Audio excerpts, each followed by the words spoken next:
Louange à Allah, lui qui est unique, lui qui n'a besoin de rien, qui n'est pas engendré, qui n'engendre pas et qui n'a nul équivalent.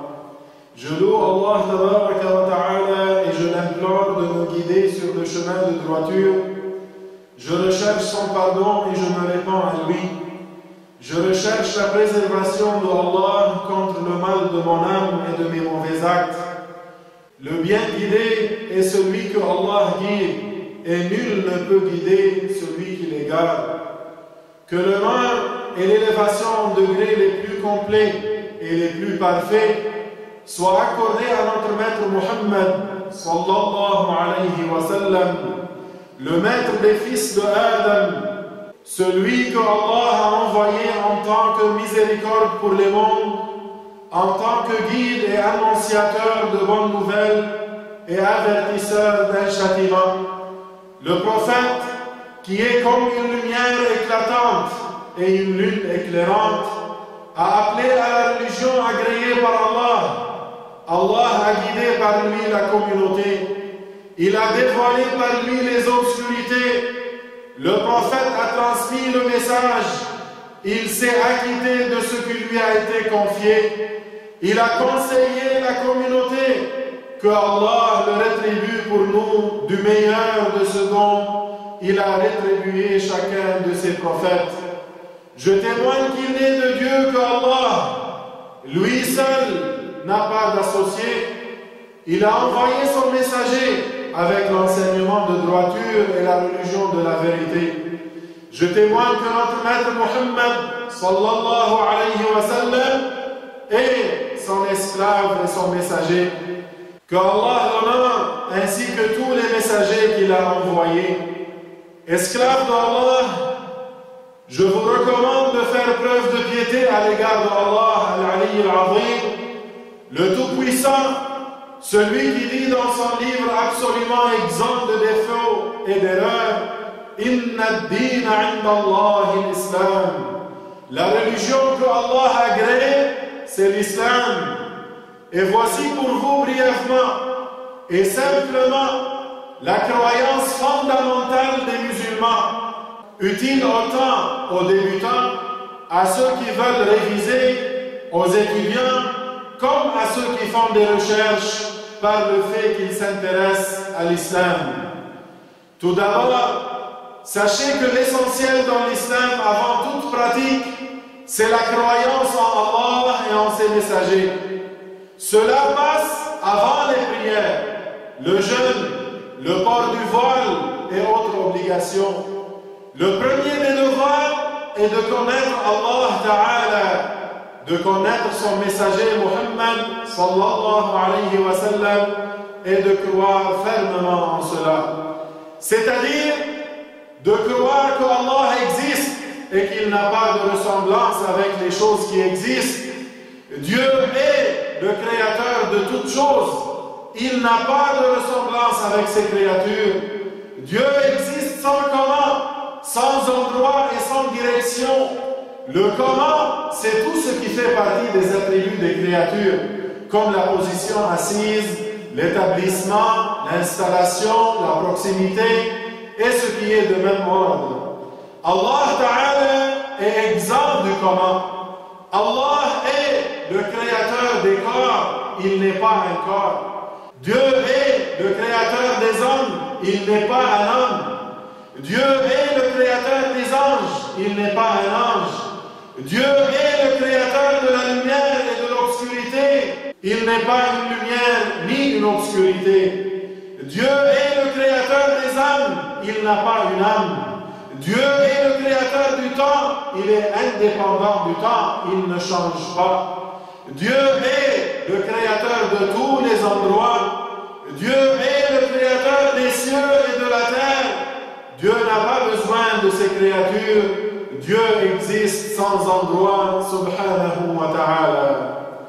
Dieu est le créateur des directions. Il est le créateur du haut, du bas, de la droite, de la gauche, de devant et du derrière. Dieu n'a pas besoin de ses créatures.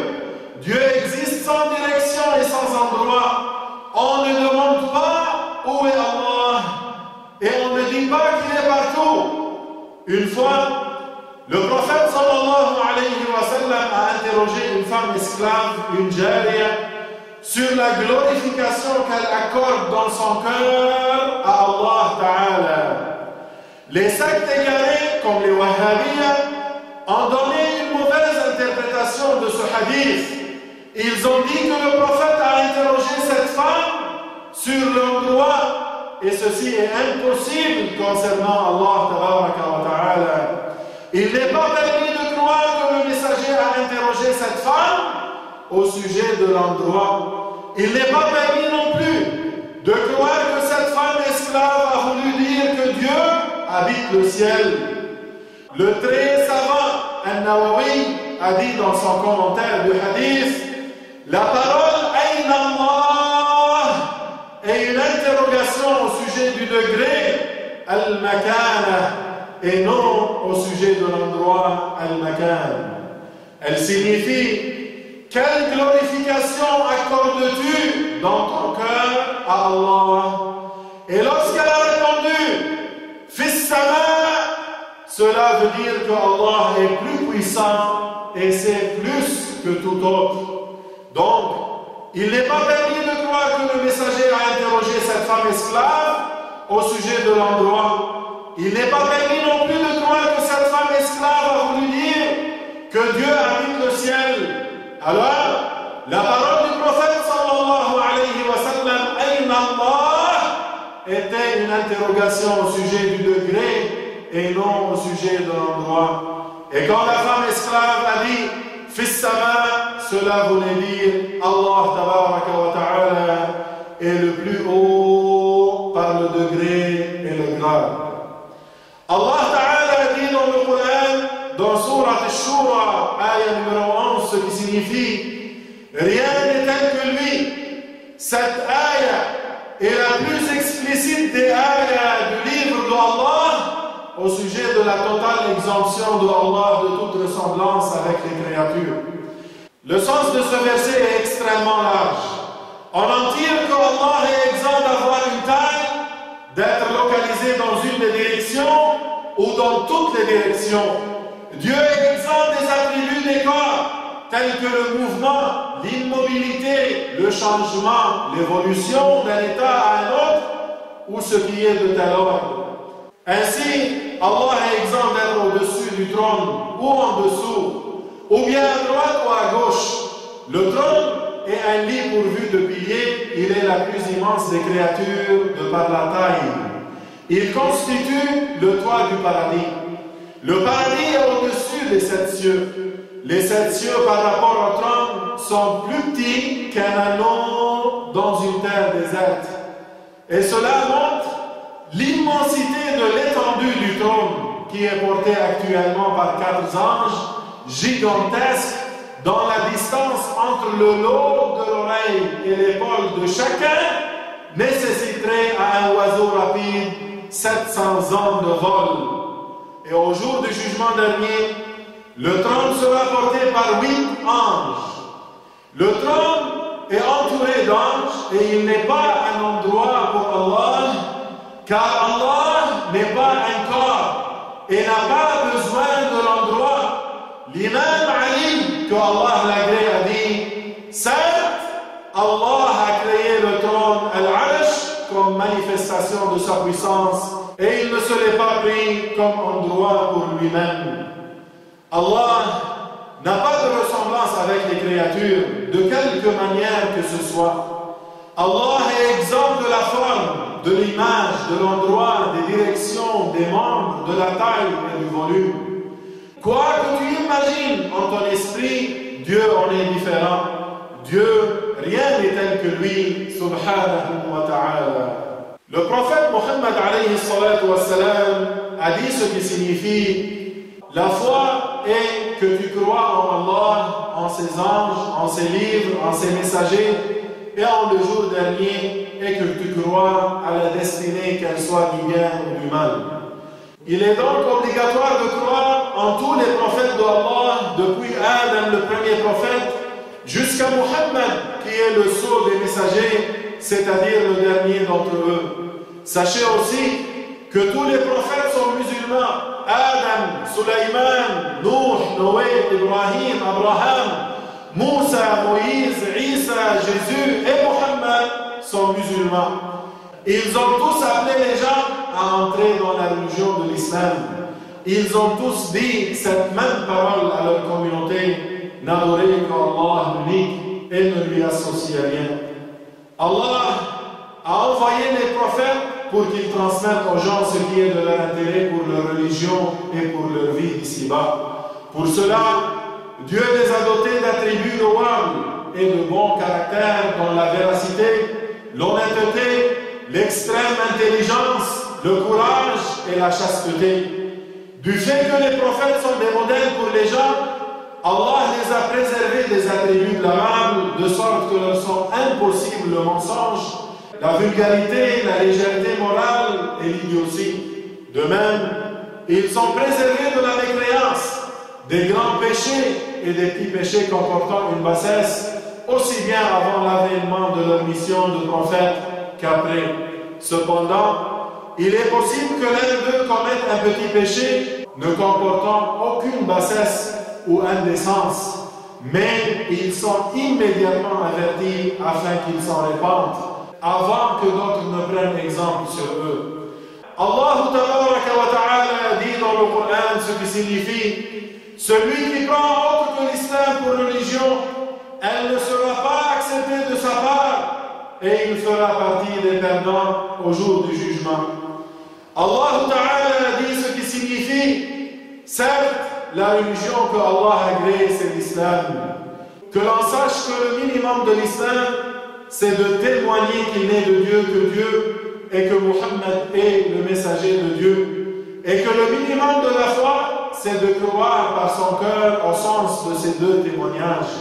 Voilà le minimum par lequel a lieu la préservation et la sauvegarde du séjour éternel en enfer. L'islam et la foi sont liés l'un à l'autre. Ainsi, l'un n'est pas valable sans l'autre. C'est-à-dire, l'islam n'est pas valable sans la foi et la foi n'est pas valable sans l'islam. D'autre part, la prononciation des deux témoignages n'est pas agréée selon le jugement de Allah sans la croyance par le cœur. Et la croyance par le cœur n'est pas agréée selon le jugement de Allah sans la prononciation des deux témoignages. Par conséquent, celui qui est croyant selon le jugement de Allah est également musulman, et celui qui est musulman selon le jugement de Allah est également croyant. L'un ne va sans l'autre. Pour entrer en islam, la personne doit donc prononcer les deux témoignages et y croire. Les deux témoignages sont: je témoigne qu'il n'est de Dieu que Allah, et je témoigne que Muhammad est le messager d'Allah. Ou alors, pour ceux qui n'arrivent pas à prononcer le ha dans le mot Allah et le ha dans le mot Muhammad, il est possible de dire: je témoigne qu'il n'est de Dieu que Dieu, et je témoigne que Abul Qasim est le messager de Dieu. Abul Qasim étant un surnom du prophète Muhammad sallallahu alayhi wa sallam. Notez bien que le témoignage pour l'entrée en islam ne doit pas nécessairement être fait dans une place publique ou devant des témoins. Il est aussi possible de le faire dans une langue autre que l'arabe. La religion de l'islam est la religion de vérité, celle que la raison saine appuie, celle qui convient à toutes les époques et qui est la religion de tous les prophètes, depuis Adam le premier d'entre eux jusqu'à Muhammad sallallahu alayhi wa sallam. Voilà la raison qui fait que l'islam est la religion la plus rapidement répandue de nos jours et celle à laquelle celui qui l'embrasse y tient jusqu'à la fin de ses jours. Wallahu Akbar. Enfin, je rends grâce à Allah tabaraka wa ta'ala de nous avoir fait musulmans. Que Dieu vous protège et vous guide ainsi que nous-mêmes. Wa'lamu anna Allah ta'ala amarakum bi amrin 'azim. أمركم بالصلاة والسلام على نبيه الكريم فقال وهو أصدق القائلين الله وملائكته يصلون على النبي يا أيها الذين آمنوا صلوا عليه وسلموا تسليما. لبيك اللهم صل وسلم وأنعم وأكرم على سيدنا وحبيبنا محمد وعلى آله وصحبه وسلم تسليما كثيرا.